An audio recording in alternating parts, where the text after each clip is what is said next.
وقف الهدهد يوما بباب سليمان بذله، قال: يا مولاي قل لي، عيشتي صارت مملة، مت من حبة بر أحدثت في الصدر غلة، لا مياه النيل ترويه ولا أمواه دجلة.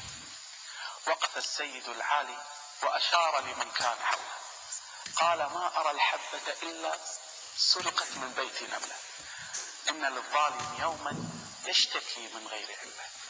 سبحان الله. وأنا كنت أردد هذه الأبيات وأنا طفل صغير مع أصدقائي وأقراني، ما كنت أظن أبدا بأن معاني هذه الأبيات في يوم من الأيام ستتحول إلى جزء رئيسي من حياتي اليومية في العمل.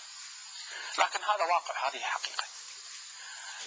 إحسان الإنسان في خلقه مع الناس جزء أساسي من صحة الإنسان النفسية. كيف لا يكون هذا والرسول صلى الله عليه وسلم يقول: إنما بعثت لأتمم مكارم الأخلاق.